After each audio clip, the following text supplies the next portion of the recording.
बात कर लेते हैं डुमरांव की सीट की। डुमरांव की सीट का एग्जिट पोल क्या कहता है? सीपीआई-एमएल का गढ़ है ये भी। यहां से भी सीपीआई-एमएल के अजीत सिंह कुशवाहा चुनाव जीते थे 2020 में।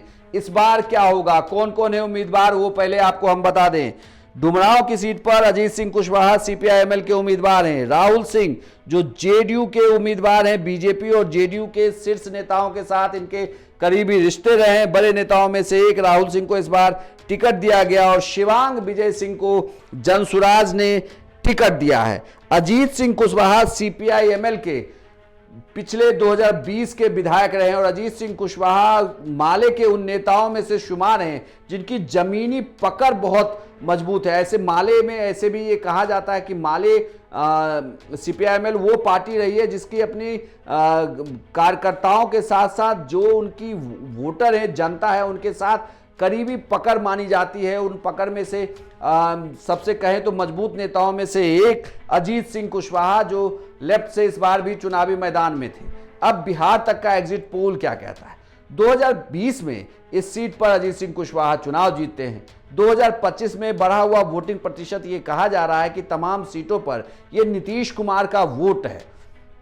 महिलाओं ने नीतीश कुमार के लिए बढ़ चढ़कर वोट दिया है। तो क्या यह माना जाए कि इस बार भी डुमरांव की सीट पर नीतीश कुमार के लिए अगर वोट पड़ रहा है तो यहां खेल पलट गया है, बाजी पलटी है। लेकिन बिहार तक का एग्जिट पोल यह कहता है कि डुमरांव की सीट पर अजीत सिंह कुशवाहा सीपीआई-एमएल के उम्मीदवार इस बार भी चुनाव जीत सकते हैं। राहुल सिंह जो जेडीयू के उम्मीदवार हैं, एलएलबी किया हुआ इन्होंने, ये इस बार चुनाव हारेंगे। जनसुराज के विजय सिंह भी यहां पर पिछड़ते हुए दिख रहे हैं। यानी कि बिहार तक के एग्जिट पोल में सीपीआई-एमएल के उम्मीदवार चुनाव जीत रहे हैं। जेडीयू और जनसुराज को नुकसान हो रहा है। डुमरांव की सीट जो माले के लिए गढ़ रही है, इस गढ़ को बचा पाने में माले एक बार फिर से कामयाब होते हुए बिहार तक के एग्जिट पोल में दिख रही है। अगर ये एग्जिट पोल सही हुआ तो माले यहां पर चुनाव जीतेगी। आपको क्या लगता है कि डुमरांव की सीट कौन जीत रहा है? आपके अनुसार बिहार की तमाम सीटों पर इस बार किसकी सरकार बननी जा रही है? आप अपनी राय हमें कमेंट बॉक्स में लिखकर बताएं। साथ ही हर एक सीट का एग्जिट पोल आप बिहार तक के वीडियो सेक्शन में देख सकते हैं और इतना ही नहीं, हर जिले का भी आप एग्जिट पोल देख सकते हैं।